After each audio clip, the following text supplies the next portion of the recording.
Hi friends, ಒಂದು ಹೆಲ್ದಿಯಾಗಿರೋ ಅಂಥ ಒಂದು ಟಿಫಿನ್ ಮಾಡ್ತಾಯಿದ್ದೀನಿ.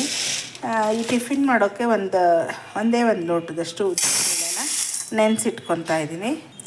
ಇದು ಸುಮಾರು 1 ಅವರ್ ನೆನಿಬೇಕು. ಈ ಉದ್ದಿನಬೇಳೆ ಮಾಮೂಲಿ ದೋಸೆ ಇಡ್ಲಿಗೆಲ್ಲ ನೆನೆಸ್ತೀವಲ್ಲ ಆ ಥರ 1 ಅವರ್ ನೆನೆಸ್ಬೇಕು. 1 ಅವರ್ ನೆನೆಸಿದ್ಮೇಲೆ ಇದನ್ನ ರುಬ್ಬಬೇಕು. ಈಗ ಸದ್ಯಕ್ಕೆ ನೆನೆಯಕ್ಕೆ ಬಿಡ್ತಾಯಿದ್ದೀನಿ. ನೋಡಿ, ಈ ಥರ 1 ಅವರ್ ನೆಂದ ಮೇಲೆ ಚೆನ್ನಾಗಿ ಕಿವುಚಿ ತೊಳೆದಿಟ್ಕೊಂಡಿದ್ದೀನಿ. ಇದನ್ನು ಈ ಒಂದು ಮಿಕ್ಸರ್ ಜಾರಲ್ಲಿ ಹಾಕ್ಕೊಂಡು ನುಣ್ಣಗೆ ರುಬ್ಕೋಬೇಕು. ನೋಡಿ, ಈ ಥರ ನುಣ್ಣಗೆ ರುಬ್ಕೊಂಡಿದ್ದೀನಿ. ನೋಡಿ, ಈ ಥರ ರುಬ್ಕೊಂಡಾದಮೇಲೆ ಇದಕ್ಕೆ ಇದೇ ಲೋಟ ಅಳತೆಯಲ್ಲೇ 4 ಲೋಟದಷ್ಟು ನಾನು ರಾಗಿ ಹಿಟ್ಟು ಹಾಕೋತಾ ಇದ್ದೀನಿ.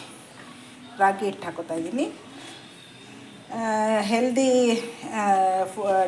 ತಿಂಡಿ ಮಾಡ್ತೀನಿ ಅಂತ ಹೇಳಿದ್ದೆ. ಈಗ ಗೊತ್ತಾಯಿತು ಅನಿಸುತ್ತೆ ಏನು ಮಾಡ್ತಾಯಿದ್ದೀನಿ ಅಂತ. ರಾಗಿ ದೋಸೆ ಮಾಡ್ಕೊತಾ ಇದ್ದೀನಿ. ನೋಡಿ 4 ಗ್ಲಾಸ್ ಹಾಕ್ಕೊಂಡಿದ್ದೀನಿ. ಇದು ಸ್ವಲ್ಪ ಚೆನ್ನಾಗಿ ಕಲಿಸ್ಕೋಬೇಕು.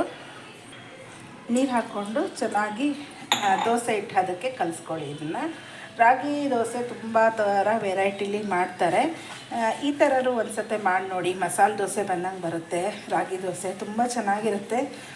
ಆಮೇಲೆ ರಾತ್ರಿ ಎಲ್ಲ ನೆನೆಸ್ಬಿಟ್ಟು ಮಾಡಬೇಕು ಅಂತೇನಿಲ್ಲ, ಇನ್ಸ್ಟೆಂಟಾಗಿ ಬೇಗ ಮಾಡ್ಕೋಬೋದು. ಉದ್ದಿನಬೇಳೆ ಒಂದು ಅರ್ಧ ಗಂಟೆ ನೆಂದರೆ ಸಾಕು. ರಾಗಿ ಹಿಟ್ಟು ಮಿಕ್ಸ್ ಮಾಡಿ ಉಪ್ಪು ಹಾಕಿ ದೋಸೆ ಹಾಕ್ತಾ ಇರ್ಬೋದು. ಟೈಮ್ ತೊಗೊಳ್ಳಲ್ಲ, ತುಂಬ ಬೇಗ ಬೇಗ ಮುಗಿಯುತ್ತೆ. ಇದಕ್ಕೆ ನಾವು ಒಂದು ಈರುಳ್ಳಿ ಪಲ್ಯನೋ ಆಲೂಗಡ್ಡೆ ಪಲ್ಯನೋ ಇಲ್ಲ ಕಡಲೆ ಬೀಜದ ಚಟ್ನಿ ಇಷ್ಟೇ ಇದ್ದರೂ ಸಾಕಾಗತ್ತೆ. ಗಟ್ಟಿ ಆಯಿತು ಅನಿಸಿದ್ರೆ ಮತ್ತೆ ನೀರು ಹಾಕ್ಕೊಂಡು ಚೆನ್ನಾಗಿ ಗಂಟಿಲ್ದಂಗೆ ಕಲಿಸ್ಕೊಳ್ಳಿ. ಉಪ್ಪು ಹಾಕ್ಕೋತಾ ಇದ್ದೀನಿ. ನೋಡಿ, ಹಾಗೆ ಹಂಚು ಕೂಡ ಕಾಯಕ್ಕೆ ಇಟ್ಕೊಂಡಿದ್ದೀನಿ. ಇದನ್ನು ಕಲಸಿದ ತಕ್ಷಣ ದೋಸೆ ಹಾಕ್ಕೋಬೋದು. ಅರ್ಧ ಗಂಟೆ ಬಿಡಬೇಕು, 10 ನಿಮಿಷ ಬಿಡಬೇಕು, ಆ ಥರ ಏನೂ ಇಲ್ಲ. ಸೋಡಾ ಹಾಕ್ಕೋಬೇಕು ಅದು ಬೇಡ, ಏನೂ ಬೇಡ. ಇನ್ಸ್ಟೆಂಟಾಗಿ ಬೇಗ ರೆಡಿ ಆಗಿಬಿಡುತ್ತೆ. ಹೆಲ್ದಿಯಾಗಿರುತ್ತೆ. ಮಕ್ಕಳಿಗೆ ಒಂಥರ ಖುಷಿ ಆಗುತ್ತೆ. ವಯಸ್ಸಾದವ್ರಿಗೂ ಒಂಥರ ರಾಗಿ ದೋಸೆ ತಿಂದರೆ ಒಳ್ಳೇದಲ್ವ, ಶುಗರ್ ಇದ್ದವ್ರಿಗೆಲ್ಲ ಚೆನ್ನಾಗಿರುತ್ತೆ. ಈ ಥರ ಒಂದು ಸತಿ ಮಾಡಿ ಟ್ರೈ ಮಾಡಿ. ಟಿಫಿನ್ಗಿಲ್ಲ ಅಂದರೆ ನೈಟ್ ಅನ್ನ ತಿನ್ನಲ್ಲ ಅಂತಾರಲ್ಲ ಡಯಟ್ ಮಾಡೋರು, ಅಂಥವರು ಈ ಥರದ್ದವ್ರು ಮಾಡ್ಕೊಳ್ಳಿ, ಚೆನ್ನಾಗಿರುತ್ತೆ. ಬನ್ನಿ ದೋಸೆ ಹಾಕ್ಕೊತೀನಿ. ಈಗ ರಾಗಿ ದೋಸೆ ಹಾಕೋತಾ ಇದ್ದೀನಿ. ಹಂಚು ಕಾದಿದೆ. ದೋಸೆ ಅಂತೂ ತುಂಬ ಚೆನ್ನಾಗಿ, ಮಸಾಲೆ ದೋಸೆಗಿನ ಸೂಪರಾಗಿ ಬರುತ್ತೆ. ಒಂದು ಸತಿ ಈ ಥರ ಟ್ರೈ ಮಾಡಿ. ಹೇಗಿದೆ ಅಂತ ಹೇಳಿ ನನ್ನ ಕಮೆಂಟಲ್ಲಿ ತಿಳಿಸಿ. ನೋಡಿ, ದೋಸೆ ಎಷ್ಟು ಚೆನ್ನಾಗಿ ಬರ್ತಾಯಿದೆ. ಇದಕ್ಕೆ ಸ್ವಲ್ಪ ಎಣ್ಣೆ ಹಾಕೋತಾ ಇದ್ದೀನಿ ನಾನು.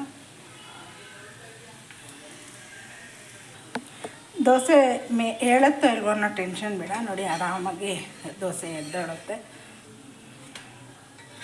ಇನ್ನೆರಡು ಕಡೆ ಬೇಯಿಸ್ಬೇಕು ಅಂತೇನಿಲ್ಲ, ಒಂದೇ ಕಡೆ ಮಾಮೂಲಿ ಮಸಾಲೆ ದೋಸೆ ಬೇಯಿಸ್ದಂಗೆ ಬೇಯಿಸ್ಕೊಳ್ಳೋದು. ನೋಡಿ, ಎಷ್ಟು ಕ್ರಿಸ್ಪಿಯಾಗಿ ರೆಡಿ ಆಗುತ್ತೆ ದೋಸೆ.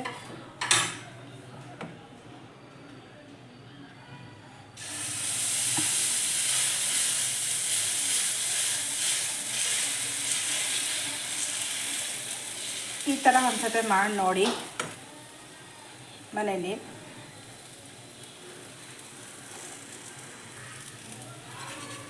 ಹಂಚನ್ನು ಚೆನ್ನಾಗಿ ಕಾದಿತ್ತು ಅಂದರೆ ದೋಸೆ ಆರಾಮಾಗಿ ಬಂದ್ಬಿಡುತ್ತೆ. ನೋಡಿ, ಕಷ್ಟನೇ ಪಡಬೇಕಾಗಿಲ್ಲ, ಇಷ್ಟು ಚೆನ್ನಾಗಿ ಬಂದ್ಬಿಡುತ್ತೆ.